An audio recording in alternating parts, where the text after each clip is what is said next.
Item ಯಾವುದೇ ಇರಲಿ try ಮಾಡಿ ಆಚಿ ಚಿಕನ್ ಮಸಾಲಾ. ಗಾಂಜಾ ಸೇವನೆ ಆರೋಪಕ್ಕೆ ಹೆದರಿ ವಿದ್ಯಾರ್ಥಿ ಸೂಸೈಡ್ ಮಾಡಿಕೊಂಡಿರುವಂತಹ ಘಟನೆ ನಡೆದಿದೆ. ಧಾರವಾಡದ ಗಿರಿನಗರದ ಮನೆಯಲ್ಲೇ ಆತ್ಮಹತ್ಯೆಗೆ ಶರಣಾಗಿದ್ದಾರೆ 20 ವರ್ಷದ ಆದಿತ್ಯ ಮ್ಯಾಗೇರಿ.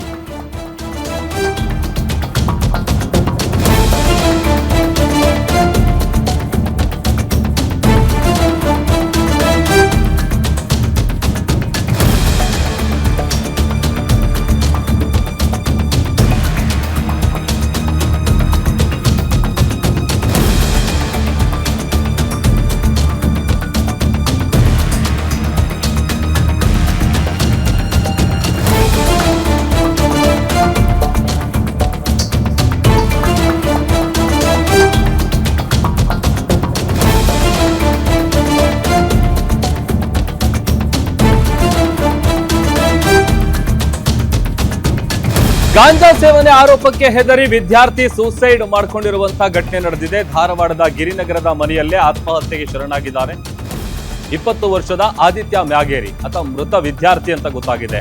ಪೊಲೀಸರಿಂದ ವಿದ್ಯಾರ್ಥಿಗೆ ಕಿರುಕುಳ ನೀಡಲಾಗಿದೆ ಅನ್ನುವಂತ ಆರೋಪವನ್ನ ಪೋಷಕರು ಮಾಡ್ತಾ ಇದ್ದಾರೆ. 2,000 ರೂಪಾಯಿ ಹಣ ಕೊಡು, ಇಲ್ಲ ಅಂತ ಅಂದ್ರೆ ಬೇರೆ ಕೇಸ್ ಹಾಕ್ತೀವಿ ಅಂತ ಬೆದರಿಕೆ ಹಾಕಿದ್ರಂತೆ ಪೊಲೀಸರು. ಮೃತನ ತಾಯಿ ಮಾಡ್ತಾ ಇರುವಂತಹ ಆರೋಪ ಇದು ಪೊಲೀಸರ ವಿರುದ್ಧ. ಸುಮಾರು 10ಕ್ಕೂ ಹೆಚ್ಚು ವಿದ್ಯಾರ್ಥಿಗಳನ್ನ ಗಾಂಜಾ ಸೇವನೆ ತಪಾಸಣೆಯನ್ನ ಕಾಕಿ ನಡೆಸಿರ್ತಾರೆ. ಈ ವೇಳೆ ಎಲ್ರಿಗೂ ಕೂಡ ರಿಪೋರ್ಟ್ ನಲ್ಲಿ ನೆಗೆಟಿವ್ ಬಂದಿರುತ್ತೆ, ಆಗ ಬಿಟ್ಟು ಕಳಿಸಿರ್ತಾರೆ. ಬಟ್ ಆ ಸಂದರ್ಭದಲ್ಲಿ ಪ್ರತಿ ವಿದ್ಯಾರ್ಥಿಗಳಿಂದ ತಲಾ 10,000 ರೂಪಾಯಿ ಹಣ ಪಡೆದಿದ್ದಾರೆ ಅನ್ನುವಂತ ಆರೋಪ ಕೂಡ ಕೇಳಿ ಬರ್ತಾ ಇದೆ. ಮಧ್ಯವರ್ತಿಯ ಮೂಲಕ ಪೊಲೀಸರಿಗೆ ಫೋನ್ ಪೇ ಮೂಲಕ ಹಣ ಹೋಗಿದೆಯಂತೆ. ಈ ವೇಳೆ ಮೃತ ಆದಿತ್ಯನಿಗೂ 2,000 ಕೊಡು ಅಂತೇಳಿ ನಿರಂತರವಾಗಿ ಕಿರುಕುಳ ಕೊಟ್ಟಿದ್ರು. ಈ ಕಿರುಕುಳಕ್ಕೆ ಬೇಸತ್ತು ಮನೆಯಲ್ಲಿ ಆತ ನೇಣಿಗೆ ಕೊರಳೊಡ್ಡಿದ್ದಾನೆ ಅಂತ ಆತನ ತಾಯಿ ಕವಿತಾ ಅವರು ಆರೋಪ ಮಾಡ್ತಾ ಇದ್ದಾರೆ. ಒಂದ್ 5 ನಿಮಿಷ ಹಿಂದೆನ ನಾವ್ ದುಡ್ಡು ಕೇಳ್ತೀವಲ್ಲ, 5 ನಿಮಿಷದೊಳಗ ನಾನ್ ನಾಳೆ ಕೊಡ್ತೀನಿ ಅಂದಿದ್ದಕ್ಕ ರೂಮ್ನಾಗ ಹೋದವನ 1 ಸೆಕೆಂಡ್ನಾಗ ಏನ್ ಮಾಡೇನಂತ ಗೊತ್ತಾಗ್ಲಿಲ್ರಿ. ಬಾಗ್ಲ ಹಾಕೊಂಡವನ ಹೋಗಿ ಕಿಟಕಿ ತಗೊಂಡ್ ನೋಡು ಅಷ್ಟ್ರಲ್ಲೇ ಮಾಡ್ಕೊಂಡ ಬಿಟ್ಟಿದ್ದೀನ್ರಿ. ಏನ ಗಾಂಜಾದ್ದು ಹುಡುಗರೊಳಗ ನಿಂತಿದ್ ಅನ್ನೋದಕ್ ಇವ್ನು ಮಾಡೀನಿ ಅಂತ ಕರ್ಕೊಂಡ್ ಹೋಗ್ಯಾರ ಅಂತ ಹೇಳಿ ಅನ್ನೋದಕ್ಕ ಅವ ಯಾವನ ಒಬ್ಬ ನೀ 2,000 ರೂಪಾಯಿ ಕೊಡ್ಲಿಕ್ಕಂದ್ರ ಬೇರೆದ್ರೊಳಗ ಯಾವ್ದ್ರೊಳಗಾರ ಹಾಕ್ತೀನಿ ಅನ್ನಕತ್ನಂತ್ರಿ. ಯಾವದಾನೇನ್ರಿ ಅವ ನನಗ ನೋಡಿಲ್ರಿ ಅವ್ನ ನಾನು. ಅವ ಕೊಡುತ್ತ ಅವಾಗ ಹಂಗಾರ ನಾನ್ ಬೇರೆದ್ರೊಳಗ ಯಾವ್ದ್ರೊಳಗ ಸಿಗಿಸ್ತಾರಂದ್ರ ನಾವು ಬೇರೆ ಊರಿಂದ ಬಂದಾರ ಅಂತೇಳಿ ಅವಾಗ 2,000 ರೂಪಾಯಿ ಕೊಡ್ಬೇಕು, ಕೊಡ್ತೀನಿ ಕೊಡಮ್ಮ ಅಂತಂದ್ರಿ ಅವ. ನಾನಂತೆ ಇವತ್ತಿಲ್ಲಿರಪ್ಪ ನಾವು ದುಡ್ಕೊಂತಿನವ್ರದೀವಿ, ನಾಳೆ ಕೊಡ್ತೀನಿ ಅಂತ ಹೇಳಿ ನೋಡ್ರಿ ನನ್ ಮಗ್ಗ.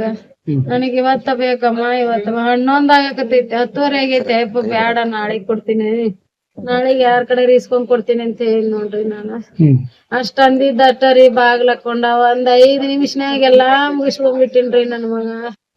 2,000 ರೂಪಾಯಿಲಿಂದ ಜೀವ ಹೋತ್ರಿ.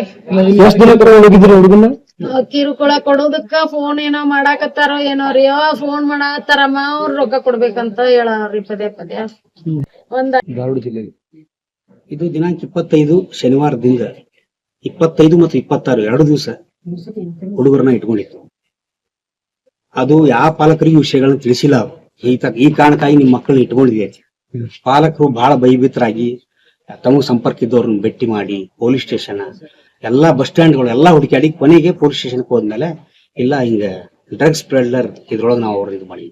ಡ್ರಗ್ಸ್ ಪೆಡ್ಲರ್ ಯಾರು ಅದನ್ನ ಮಾರ್ತಾ ಇರ್ತಾರ, ಯಾರು ಸೇವಿಸ್ತಾ ಇರ್ತಾರ, ಅವ್ರ ಬಗ್ಗೆ ಅವರು ಕ್ರಮ ತಗೊಳ್ಳಿ. ನೆಗೆಟಿವ್ ಬಂದ್ಮೇಲೆ ಅವ್ರು ಏನು ಮಾಡಿಲ್ಲ ಅಂದ್ಮೇಲೆ ಅವ್ರನ್ನ ರೆಸ್ಪೆಕ್ಟ್ಫುಲಿ ಹೊರಗೆ ಬಿಡ್ಬೇಕಾಯ್ತು. ಅದನ್ನ ಬಿಟ್ಟಿಲ್ಲ ಇವ್ರು. ಅವ್ರ ಕಡೆಯಿಂದ ದುಡ್ಡು ವಸೂಲಿ ಮಾಡ್ಯಾರ. ಹಿಂಗಾಗಿ ಹುಡುಗ ಅಮಾಯಕ ಇವತ್ತು ಸುಸೈಡ್ ಮಾಡ್ಕೊಂಡು ತಿರ್ಕೊಂಡ. ಇದು ತಪ್ಪಿಸ್ಬೇಕು. ಎಷ್ಟು ದುಡ್ಡು ಇಸ್ಕೊಂಡಿದೆ ಸರ್? ದುಡ್ಡಿನ ಅಮೌಂಟ್ ಫೋನ್ ನೀವು ಮಾಹಿತಿ ಕಲೆ ಹಾಕ್ರಿ. ಅದನ್ನ ನನಗೆ ಬಂದ ಮಾಹಿತಿ ಪ್ರಕಾರ ಈ ಹುಡುಗನು ನೆಗೆಟಿವ್ ಬಂದಂತ ಬಹಳ ಬಡ ಕುಟುಂಬದಿಂದ ಬಂದವ. ಆದಿತ್ಯ ಮ್ಯಾಗೇರಿ ಅನ್ನುವ ವಿದ್ಯಾರ್ಥಿಯ ಸಾವಿಗೆ ನ್ಯಾಯ ಸಿಗಬೇಕು.